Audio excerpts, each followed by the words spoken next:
I know I'm repeating over and over, but this is important. You're our generation. I want to see you succeed. I'm going to give you my phone, and I want to see when you graduate. I want to hear about you, what you doing. It is always right to do the right thing. Even now as I stand here, I see a lot of potential. I'm not going to repeat what Sister Holmes has said, but get into your spirits that it's your responsibility to make the difference. I'm not going to make the difference for you because I'm trying to make a difference for me. Now, if you pick up on what I'm trying to do and it makes a difference in your life, so be it. But I can't control you. I can't make you say this is wrong, this is right. But I can encourage you to do the right thing. I was sitting down and watching the news, the evening news with my parents. I was probably 7, 8 years old, and I was watching the police sicking the dogs on older ladies and men and children and putting the hoses on them and blasting them down the street. And I couldn't understand what was going on. And, why are they doing this to these elderly people? And they explained it to me is that they were trying to keep them from voting. They're exercising their rights to vote and their other civil rights. And my generation was the one, our big cause was getting the United States out of the Vietnam War. Because all of our friends were going to be next in line to go over there.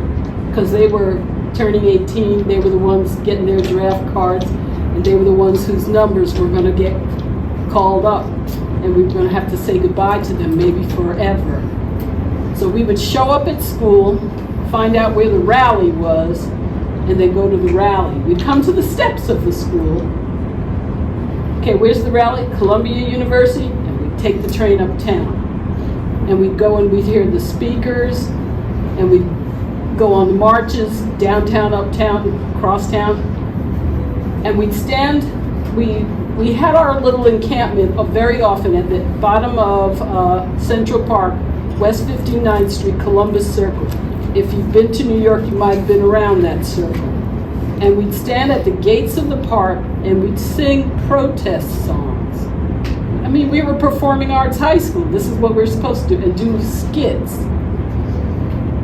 Sometimes we had stuff thrown at us, because, people, you're anti-American, blah, blah, blah, blah, But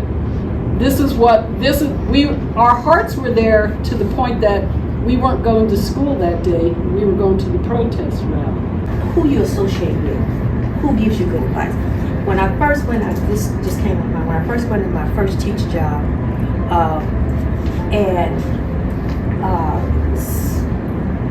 they told me they couldn't hire me.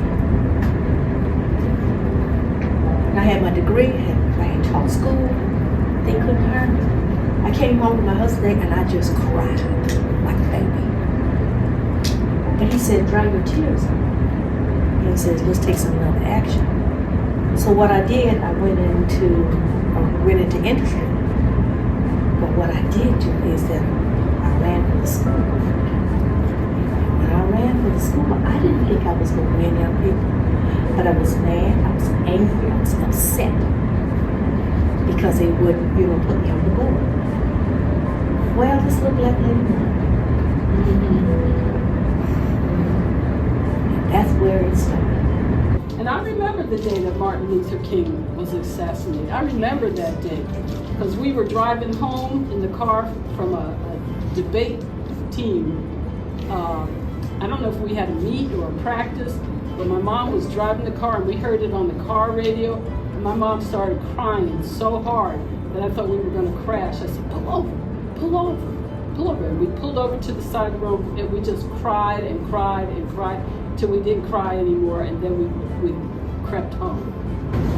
But there's hope. So I didn't come here to preach. I know I could be a preacher one day when I grow up. But I come give a good word that there's hope and you're in charge of your own destiny. There's some things here going on in Hayes High School. I know, I hear. I mean, I'm not deaf. But what are you going to do about it? Belong to a project like this? unity. And then I'm gonna take on this side here. My young white sister over here. I'm encouraged that you want to be in the midst of this colorful group, because you're colorful too. And you added into the mix. Allies. We need allies. Okay? You know, you overcome all these little things that are thrown at you. It's no different than anything else obstacles that you encounter in everyday life. You know, you walk around it, you find a way to overcome it and keep on moving forward.